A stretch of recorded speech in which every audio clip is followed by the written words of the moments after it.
Pourquoi, selon vous, ce lieu de l'usine à gaz, il est emblématique pour la ville de Nyon ?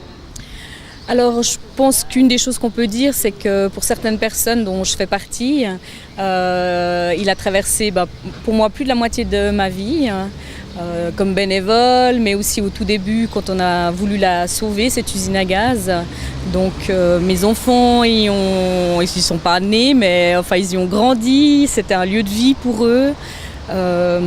Et puis j'ai encore évidemment un rapport particulier avec le cœur de l'usine à gaz qui dure lui depuis 20 ans. Beaucoup de gens se sont battus pour conserver ce lieu et en 90 environ, il y a eu au conseil communal une décision de raser cet immeuble et là on a pris la décision de lutter contre ce postulat. On voulait en faire un hôtel ici. L'usine à gaz est née d'une action collective déjà, donc ça pose vraiment aussi un acte fort pour une association. Et puis c'est, disons, la salle de spectacle de Nyon qui présente les spectacles les plus variés. Mon meilleur souvenir, c'était quand je faisais à manger pour la rue Quétanou, dans la petite cuisine là-bas qui va être détruite, où je me rappelle, je faisais des lasagnes au saumon et ricotta épinards, et on avait le droit dans la petite cour devant un pré-concert. C'est la réception de Arthur H à la gare de Genève.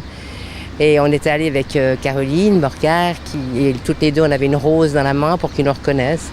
Et c'était magnifique parce qu'il est descendu et il nous a embrassés et nous on était « Ah, Arthur H !» La première fois que je suis monté sur cette scène, vu que c'était une sorte de rêve à l'époque, c'était en 2006, j'avais 16-17 ans et c'était pour la nuit des poètes du gymnase. Les grands anniversaires, quand on a fêté les 5 ans, les 10 ans, les 15 ans et les 20 ans, ont été des moments qui ont permis aussi de mesurer le chemin parcouru. J'ai le souvenir d'une fête de la musique où il n'arrêtait pas de pleuvoir, de faire du soleil, de pleuvoir, de faire du soleil. On a dû nettoyer, je pense, 5-6 fois les tables, les essuyer. Et puis, dès que c'était prêt, il recommençait à pleuvoir. Finalement, tout le public est parti et les bénévoles, on a fini dans le local à boissons, à boire des verres ensemble parce qu'il n'y avait plus rien d'autre à faire. Lors d'un des concerts avec Trippin, ce soir-là, il y avait mon père qui était venu nous écouter et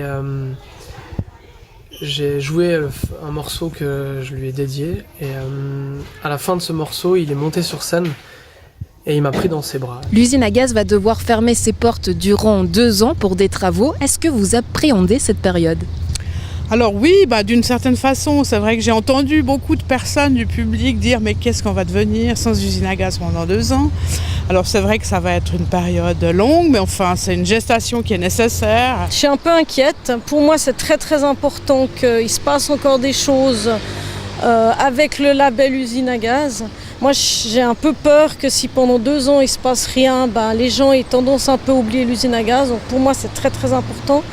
Je suis aussi un peu inquiète pour les gens qui travaillent actuellement, qui ne sont pas bénévoles, qui sont employés de l'usine à gaz. Aujourd'hui, nous avons 120 bénévoles qui sont tous et toutes prêts à continuer l'aventure, à imaginer le futur de l'association. Tout est posé pour que tout se déroule le mieux possible et on a beaucoup travaillé pour ça. Vous êtes donc confiante pour l'avenir de l'usine à gaz ? Ah oui, tout à fait.